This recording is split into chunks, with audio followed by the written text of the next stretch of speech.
I can just appreciate the richness and the fullness of the silent space of your presence.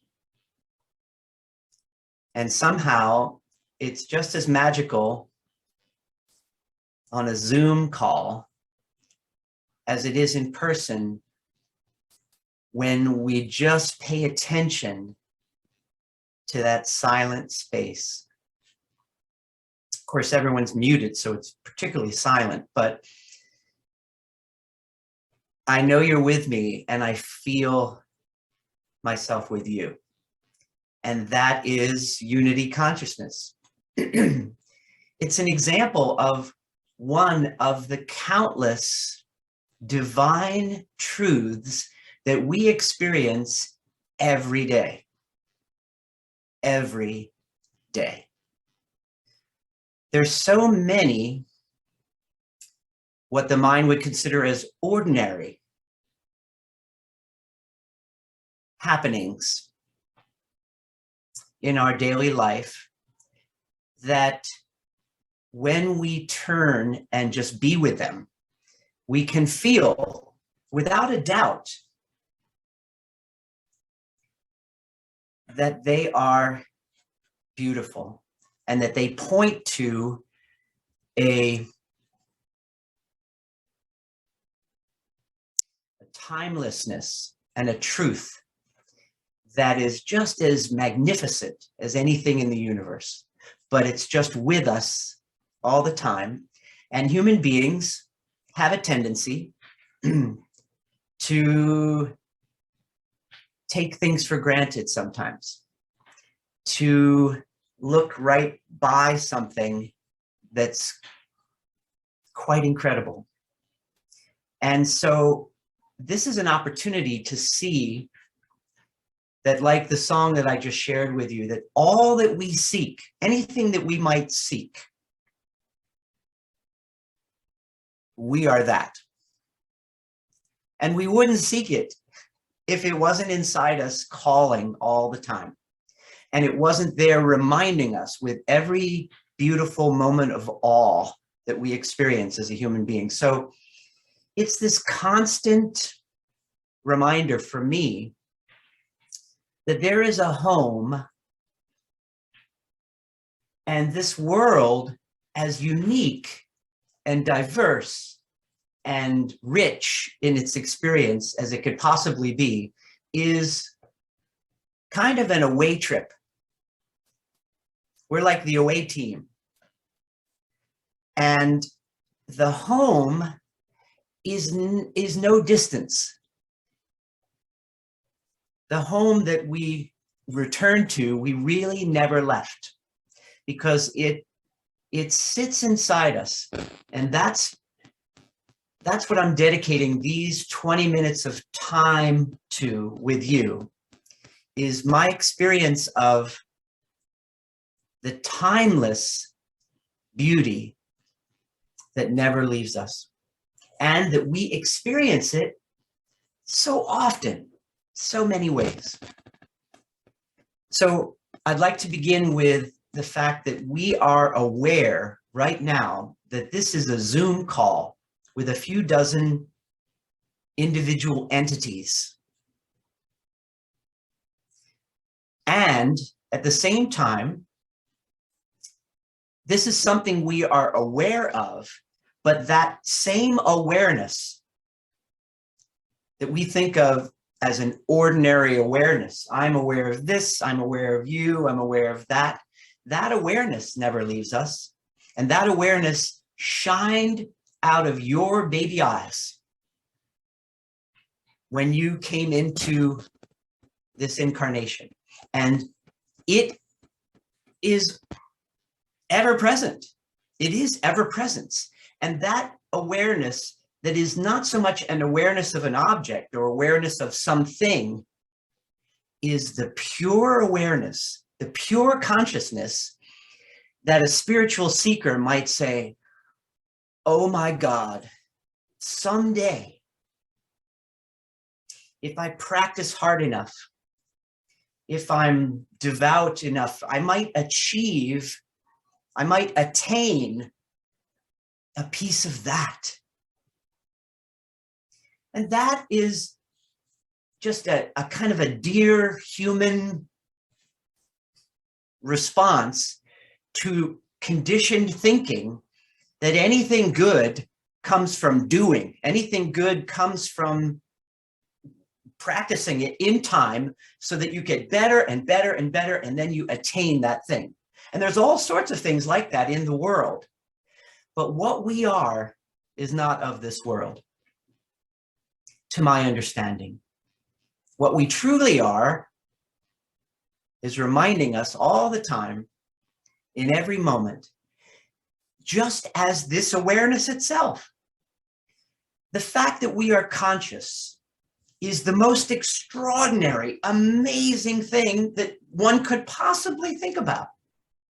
And yet, since it's been there since we were babies, and since nobody brings it up in school, and our parents didn't talk to us necessarily much about it, the whole universe, and we're the proof of it, the whole universe is a conscious awareness, is a conscious universe. You know, if I had a microphone, well, I got one here, but I can't drop it. That would be the microphone drop. Well, how are you going to beat that? What can be more magical? The whole universe, and you're the proof, is conscious and is consciousness, the source. And so the best that a thinking mind that's used to a horizontal timeline of past, quick present, and then, oh, what's coming, is just the story of me. It's just the story of me, which is this really cool story for a human being, but it's so small and self-limiting if that's all we know.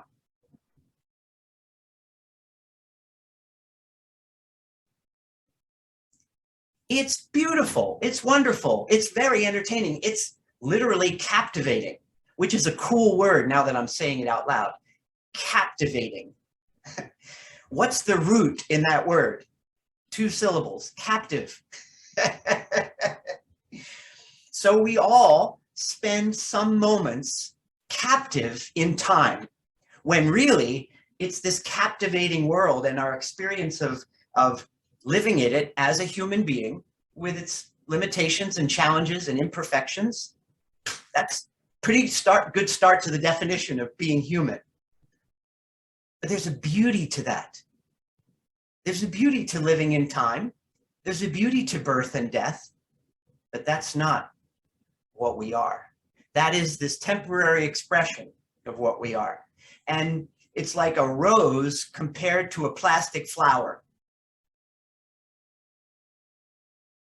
Another drop of the mic. Boy, if I could drop this mic, I'd keep dropping it.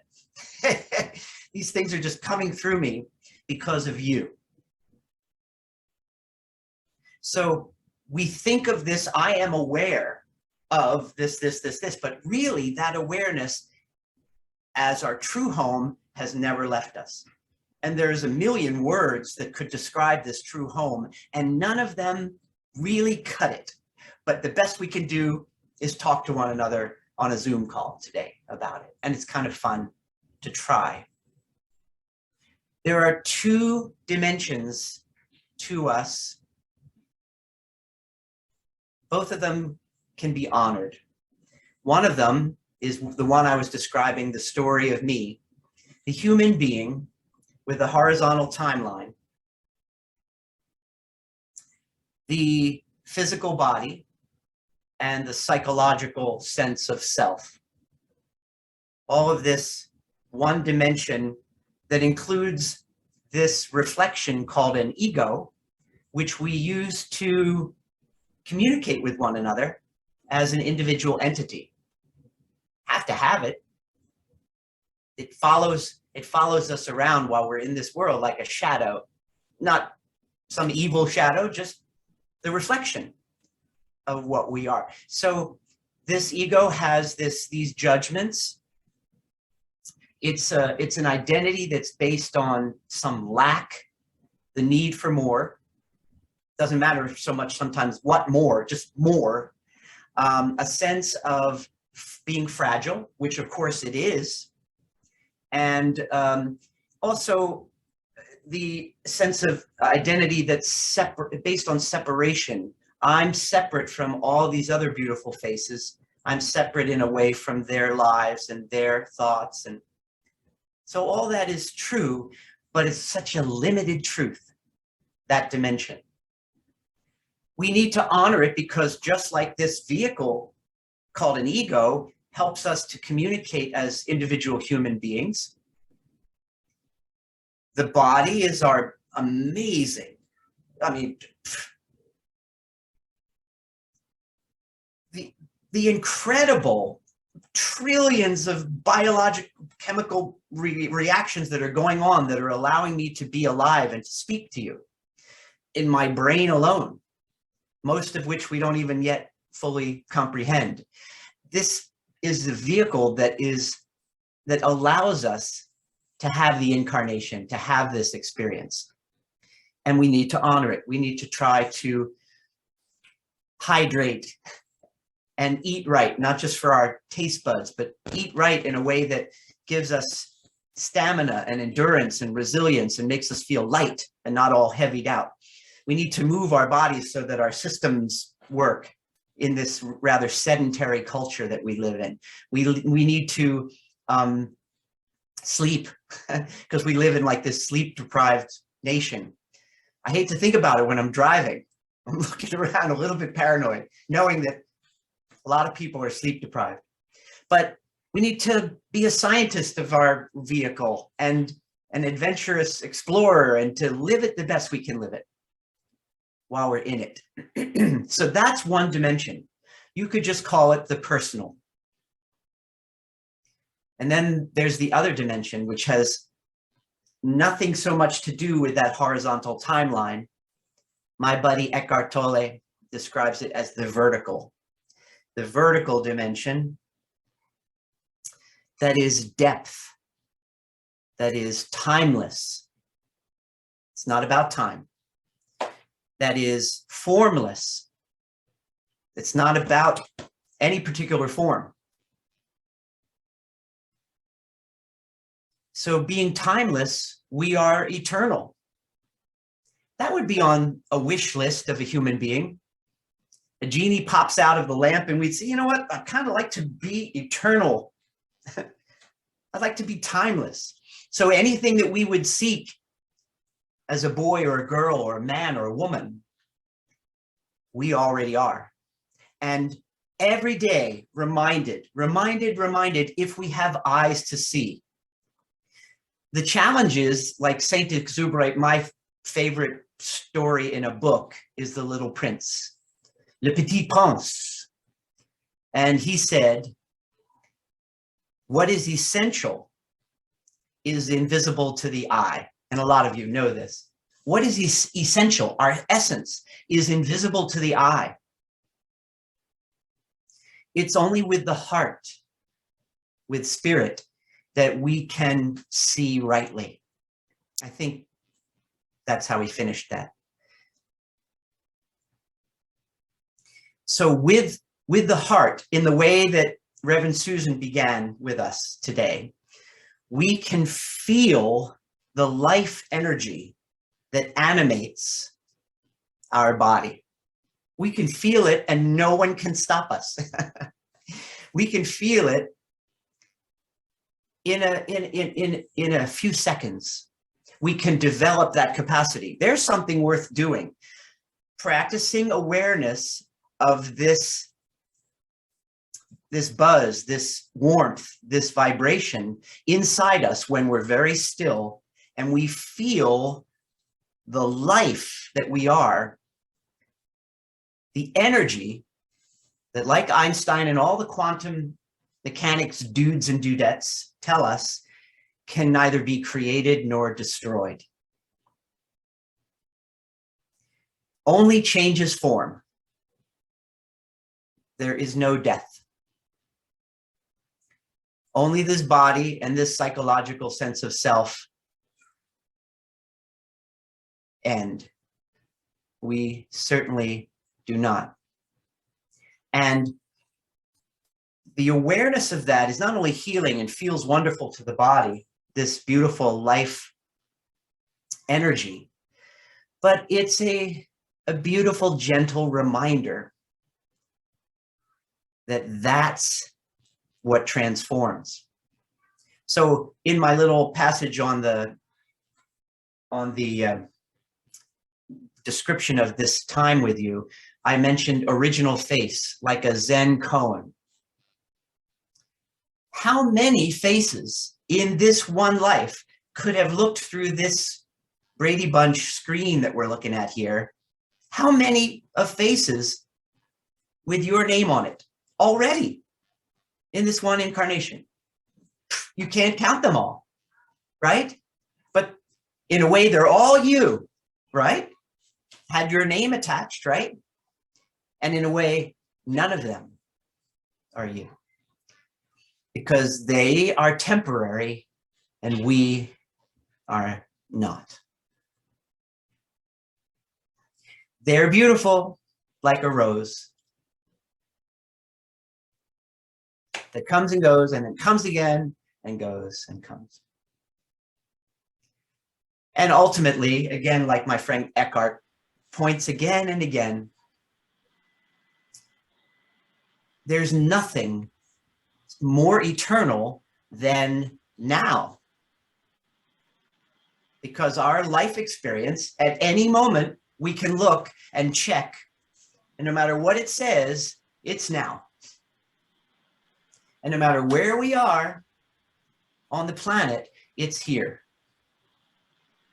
So thanks to Ram Dass, and thanks to all the other folks throughout history that pointed out here and now is reality.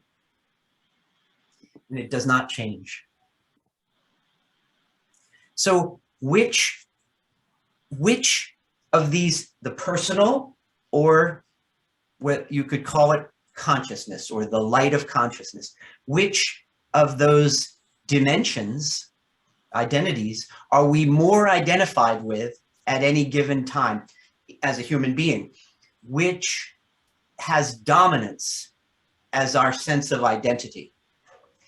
That determines the experience of being alive as a human being. That determines the quality of life in that moment, to my understanding.